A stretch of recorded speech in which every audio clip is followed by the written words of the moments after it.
En este proyecto se llevó a cabo tanto el diseño conceptual, la fabricación y la evaluación de desempeño de un respirador de bajo costo. Esto con el objetivo de proveer una solución actual de pandemia en el mundo donde la crisis del sistema médico se ha visto agudizada por la alta demanda de respiradores autónomos. Según la investigación realizada sobre los parámetros de la respiración asistida y de dos modelos de respiradores ya existentes, se plantearon los requerimientos para nuestro diseño. Primero, facilidad de diseño. Segundo, facilidad de ensamblaje. Tercero, tener un volumen tidal variable y ajustable entre 200 y 1000 mililitros. Cuarto, tener una frecuencia respiratoria ajustable entre 12 y 20 respiraciones por minuto. Quinto, comportamiento cíclico y autónomo del sistema. Sexto, costo de producción bajo. Séptimo, diseño compacto. Octavo, afinidad para comprimir la bolsa. Partiendo de estos principios, se exploraron diversas propuestas de mecanismos, los cuales debían cumplir la condición de transformar un movimiento circular, tal como el ofrecido por un motor, en un movimiento rectilíneo periódico, ya que de esta forma se logra generar los ciclos de compresión y descompresión propios de un respirador. Entre los mecanismos estudiados se encuentran leva seguidor, yugo escocés y mecanismo hipotrocoidal. Finalmente se escogió el diseño del yugo escocés, dado que se tuvieron ideas para solucionar el problema del ajuste gradual, además de cumplir con su tarea sin requerir un esfuerzo muy grande por parte del motor, más que el de comprimir la bolsa. En este mismo punto se decidió hacer un mecanismo cuyo eje de acción principal era el horizontal, para que el motor tuviese la menor carga posible a causa de las piezas encargadas de transmitir el movimiento. El modelo quedó de esta manera. Como se puede apreciar, el mecanismo del yugo escocés cumple la tarea de transmitir el movimiento circular de una manera efectiva, y gracias a que el mecanismo funciona de manera horizontal, gran parte del peso de los ejes es soportado por los apoyos laterales. La bolsa AMBU se encuentra fija en un solo lugar, esto con el fin de evitar posibles daños ante movimientos de ajuste. Para regular el volumen comprimido se hace uso de un sistema graduador, que aleja o acerca el pin que transmite el movimiento del eje sobre el cual rota el motor. También podemos modificar la frecuencia del mecanismo, que corresponde a las respiraciones por minuto, cambiando la velocidad del motor eléctrico en cualquier momento.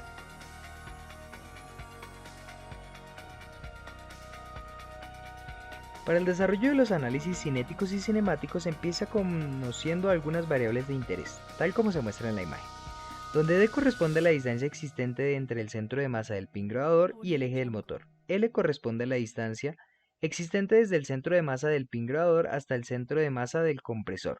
Para este caso es una distancia constante de 29,144 centímetros, y θ es el ángulo del pin respecto al eje horizontal del motor. En este punto comenzamos el análisis cinemático. Para esto se encuentran las diferentes velocidades angulares del motor. Las variables de entrada son la frecuencia respiratoria y la relación inspiración-expiración, manejada con la variable E, que es el factor de expiraciones. El periodo de respiración se halla dividiendo los 60 segundos en la frecuencia respiratoria. El ciclo de respiración se divide en E+1, donde E partes del tiempo son para el proceso de expiración y el restante para el proceso de inspiración. Las velocidades angulares se calculan al dividir el número de radianes que se tardan los dos procesos entre el tiempo de cada uno de los mismos. Al analizar las gráficas de velocidad y aceleración angular del motor con una frecuencia respiratoria de 17 respiraciones por minuto y una distancia de 4 centímetros, para la relación 1 a 1 se obtiene la mayor aceleración angular. Esta ocurre en alrededor de 3 grados debido al corto tiempo de ocurrencia. Al igual que en la gráfica de velocidad angular anterior, esta sigue una función paso en la que 3/4 de la rotación del motor tiene una velocidad angular distinta al cuarto restante. Esta coincide con el periodo de inspiración del ciclo. El proceso de inspiración toma 1/4 del ciclo del motor, lo que hace que en la relación 1 a 3 la velocidad angular sea constante y no haya aceleración angular, como se evidencia en las gráficas. En este punto se definen 3 vectores que definen la posición, velocidad y aceleración del compresor. En este análisis se comienza por definir la posición del centro de masa del compresor a partir de la función trigonométrica coseno. Las otras relaciones se obtienen derivando esta primera. Para realizar los cálculos se reemplazan los valores tanto de la velocidad como de la aceleración angular del motor por los valores de θ punto y θ doble punto. La posición del compresor sigue una función senoidal perfecta, mientras que la velocidad tiene cambios bruscos al presentarse cambios en la velocidad angular. Por último, la aceleración presenta picos en los ángulos de cambio de velocidad angular de expiración a inspiración. Esto debido a que aquí el primer término de la aceleración deja de ser cero. En este momento podría surgir la duda del por qué no se ven picos en el otro intervalo donde ocurre la aceleración angular. Esto se debe a que, a pesar de que la aceleración angular en estos intervalos es relativamente grande, se encuentra multiplicada por el seno del ángulo θ, que para estos intervalos es asintóticamente cero. Para la relación 1 a 2 se obtienen gráficas similares a las obtenidas anteriormente, a diferencia de que en estas los picos de velocidad y aceleración son más pequeños. Finalmente, para la relación 1 a 3 se obtienen gráficas de senoidales perfectas para la velocidad y la aceleración, debido a que en esta relación, como se exploró con anterioridad, son constantes en todo momento la velocidad y aceleración angular del motor. El análisis cinético del prototipo arranca con establecer un modelo fiable para la fuerza ejercida por la bolsa AMBO. En este caso fue modelado como una fuerza elástica de constante 400 Nm por metro.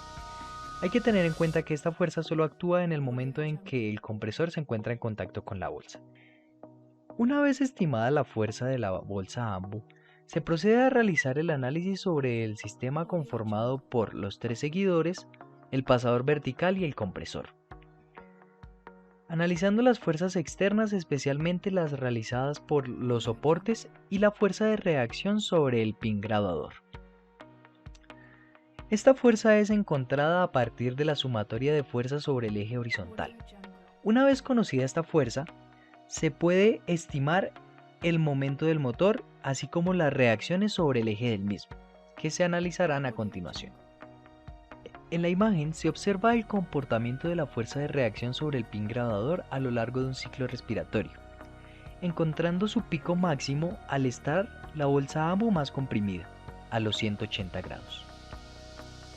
Como se comentó anteriormente, se analiza el volante del mecanismo para encontrar el momento de par del motor y las reacciones sobre su eje, planteándose las tres ecuaciones que observamos en pantalla. Cabe acotar que al tratarse de un cuerpo en rotación sobre su eje centroidal, las fuerzas se reducen a un par de momento de magnitud y por alfa, que solo se observará cuando haya un cambio de velocidad angular en el motor. En la imagen se observa el comportamiento del momento de par del motor, observándose picos en los ángulos de 90 y 180 grados. Esto debido a que aquí el momento de par equivalente es distinto de cero. En esta diapositiva se observa la fuerza de reacción vertical del empotramiento, que es una fuerza constante. La fuerza de reacción horizontal del empotramiento puede ser consultada en la misma fuerza de reacción del pin, debido a que son iguales.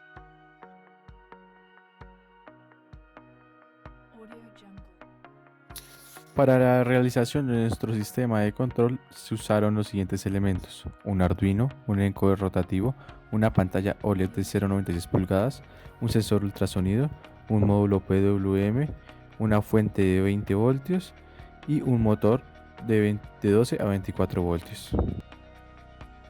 Nuestra interfaz de usuario consta de tres submenús. El primer menú nos permite seleccionar la tasa de inspiración y expiración, la cual contiene tres subajustes, los cuales son 1 a 1, 1 a 2, 1 a 3. El segundo menú nos permite seleccionar la tasa de frecuencia respiratoria, el cual tiene los siguientes subajustes: 14 revoluciones por minuto, 12 revoluciones por minuto y 17 revoluciones por minuto. Finalmente, tenemos un tercer menú, el cual nos permite ver en pantalla qué configuración se encuentra actualmente.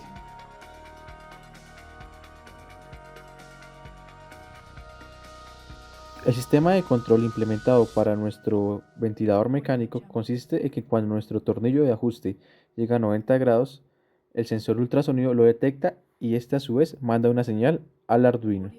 Esta señal enviada al Arduino nos permite ajustar la señal PWM enviada al motor, dependiendo del ajuste que tenga el Arduino en ese momento.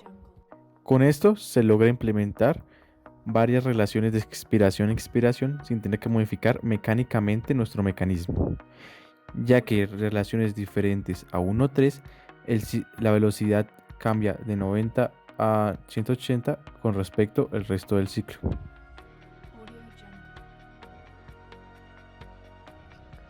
Se realizaron 3 mediciones experimentales para corroborar la eficacia de cada uno de los parámetros de funcionamiento programados al dispositivo. La primera prueba fue la medición del volumen tidal entregado según la variación de la distancia del pin. Esta se realizó con la ayuda del reservorio de la bolsa AMO. Simplemente se llenaba el reservorio al aire al máximo y luego se contaban el número de revoluciones que le tomaba al mecanismo para vaciar el reservorio. Así, al dividir el volumen total del reservorio por el número de revoluciones obtenido, se hallaba el volumen tidal entregado en cada iteración. Luego, se calculó la eficacia de estos valores comparándolos con los valores teóricos obtenidos del modelo cúbico deducido en cálculos anteriores. Al final, se halló una eficacia promedio de 110.3%, de lo cual se infiere que el modelo teórico usado da valores de volumen menores a los reales. La segunda prueba consistió en la medición de presión interna de la bolsa AMO, mientras el dispositivo estaba en funcionamiento. Sin embargo, esta prueba se vio interrumpida en su primera iteración, ya que el amplificador operacional diseñado quemó el sensor de presión al entregarle un voltaje mayor al que resistía. La última prueba de funcionamiento fue la evaluación de las distintas respiraciones por minuto del ventilador. Este proceso de evaluación consistió en cronometrar el tiempo que se demoraba el mecanismo en completar 3 ciclos de respiración y luego dividir este número en 3 para obtener el tiempo en el que se demora el mecanismo en realizar un ciclo. Finalmente, con una regla de 3 se halló el número de respiraciones por ciclo por minuto del mecanismo. Al comparar estos valores experimentales con los valores obtenidos en la interfaz del dispositivo, encontramos que la eficacia promedio del dispositivo respecto a este parámetro es de 84.49%. Teniendo en cuenta que las RPM están ligadas a la velocidad del motor, se infiere que este fenómeno se debe ya sea a una falta de torque por parte del motor usado, un error al algoritmo de control del motor o una combinación de ambos. El mecanismo en completar 3 ciclos de respiración y dividir este número en 3. Luego, usando una regla de 3, se llega al valor de respiraciones por minuto real. Al finalizar este proyecto, se encontraron las siguientes conclusiones. Se necesita un motor con un torque nominal de mínimo 0.83 Nm para que el dispositivo pueda funcionar y mantener una velocidad de funcionamiento regular. Se debe considerar usar un motor paso a paso para controlar con mayor precisión y eficacia las respiraciones por minuto. Se necesita desarrollar un nuevo modelo teórico más preciso para el volumen tidal entregado en relación con la distancia del pin regulador. Se debe desarrollar un nuevo amplificador operacional para el sensor de presión que no comprometa la integridad del mismo. La impresión 3D en PLA y la construcción en madera son dos métodos que aseguran un bajo costo de producción.